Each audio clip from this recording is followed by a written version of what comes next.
السلام عليكم، عاملين ايه؟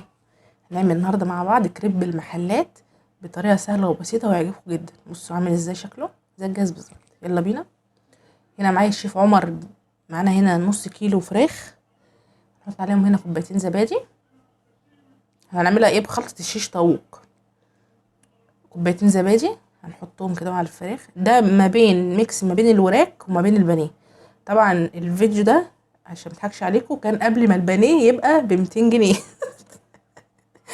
ده السعر القديم، فطبعا مكناش دعوه بالكميه. خلينا في المضمون. هقلب كده الزبادي مع البانيه. معايا بقى هنا التوابل ايه؟ كاري وبصل بودر، شويه جنزبيل وبودره ماجي وملح وفلفل الاسود وبابريكا، شويه شطه، شويه كزبره ناشفه، ومعلقه توم مهروس ومعلقه جنزبيل فريش. تمام. هنزل لكم برضو المقادير كلها في صندوق الوصف عشان لو نسيت حاجه. ده اللي هو الجنزبيل والثوم الفريش. هنزل بيهم على الفراخ. ومعايا هنا الايه، الليمون. بتاع حوالي ليمونه كبيره كده معصوره. هي ننزلها على البتاع. على البانيه. احط كده بقى كل المكونات. تمام. وايه، ونقلب كويس مع بعض. عايزه اقول لكم ريحتها كده لوحدها تحفه. هقلبهم بقى كده. تمام.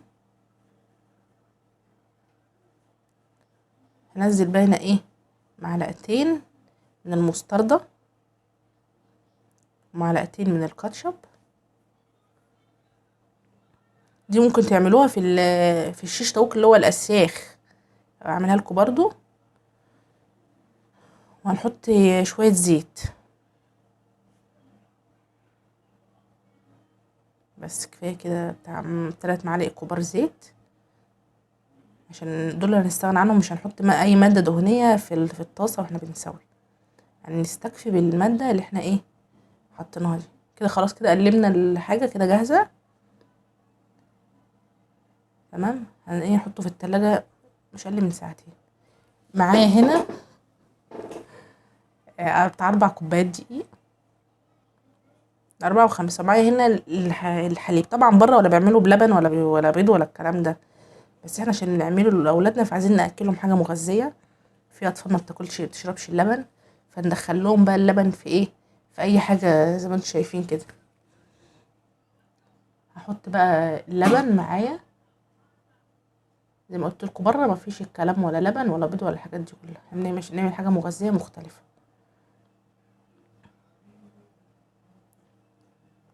نحط بقى الحليب كده ونقلب.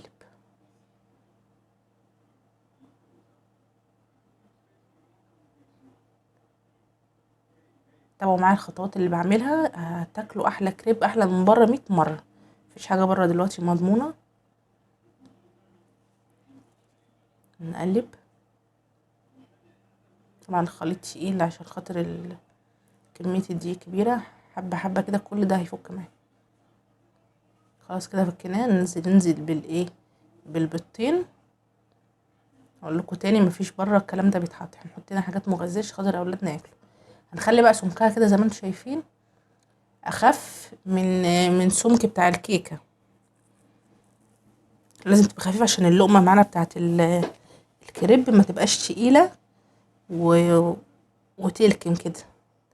انزل بشويه ملح. وذره ملح كده وخلاص على كده. بصوا السمك بتاعه عامل ازاي. هنسيبه بقى ايه، يستريح على جنب ربع ساعه كده. هنا بقى طاسه سخنه جدا. هروح نازله بكميه الايه، الفراخ. مش هقلب، هسيبه بس كده فرشه في الطاسه عشان خاطر ما تنزلش ميتها. هنزلهم كده على مراحل. هنزل الكميه التانية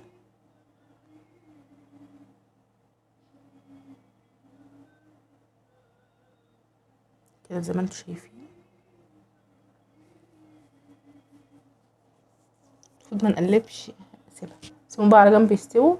وهنا في طاسه سخنه من غير اي ماده دهنيه خالص. بننزل ايه، بالكريب بتاعنا. طبعا ما عندكيش بقى طاسه الكريب كده زيي، هنا انا عندي هنا اكبر حجم في الطاسه، وبطلع على الايه، على الطروف كده زي ما انتم شايفين، عشان اكبر معايا حجم الايه، اللقمه بتاعت الكريب، عشان اكبر ايه الحجم. ان انا سيب الفراخ هنا مع نفسها، مش هقلبها خالص عشان خاطر ما تنشفش معانا. خلاص استوت، هنقلبها. بص بتفصل لوحدها، هروح قلبها على الناحيه التانية. بصوا عامله ازاي، جميله جدا ما شاء الله. صلوا على النبي كده.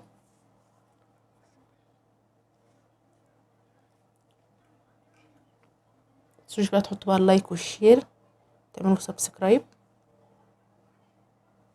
بصوا الفراخ هنا كده بقى ايه، ابتدت تستوي معانا. تمام، هطفي عليها وهكمل بقى ايه في سوا الكريب كده زي ما انتم شايفين. هعمل معاكم برضو واحده تانية. بص هطلعها على كده.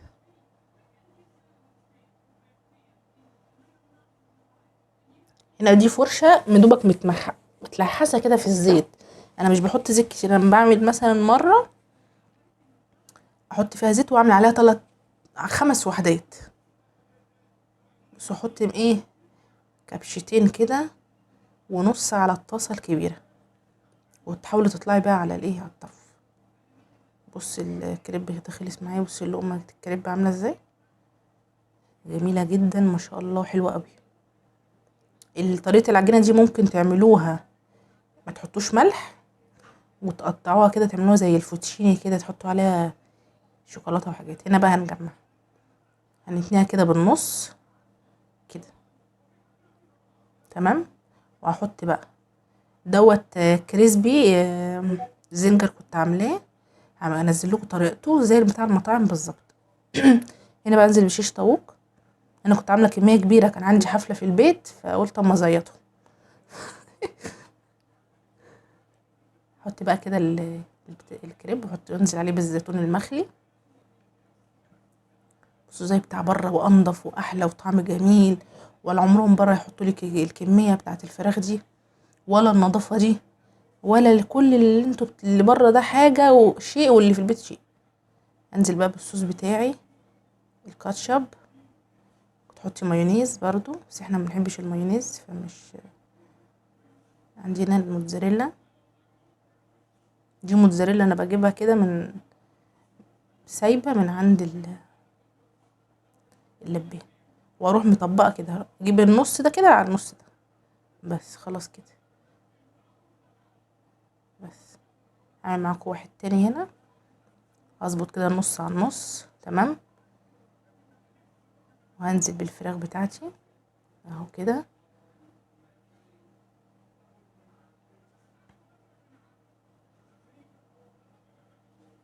وننزل بالزيتون. فلفل بقى حامي حطي، فلفل الرومي البارد ده وتحطيه اللي عندك. حط كل الاختيارات مفتوحه عندك. عايزه تحطي لحمه مفرومه حطي، بس هو الكريب احلى حاجه فيه الفراخ بصراحه. اي حشوه انت تحبيها تحطيها. ومعاها بقى اي حاجه الداخليه الرومي بقى، ممكن تحطي ميكس رومي على شيدر مع الموتزاريلا.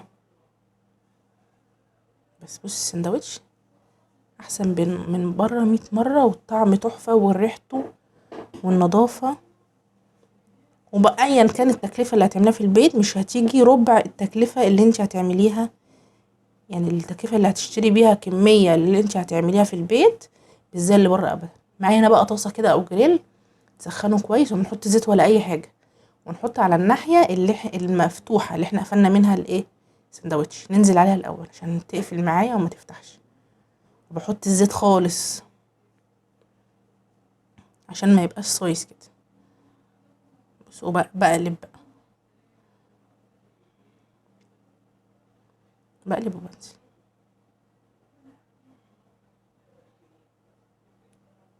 احلى من اي محل بره، وانضف ما اروح بعمله محدش بيصدق ان هو معمول في البيت.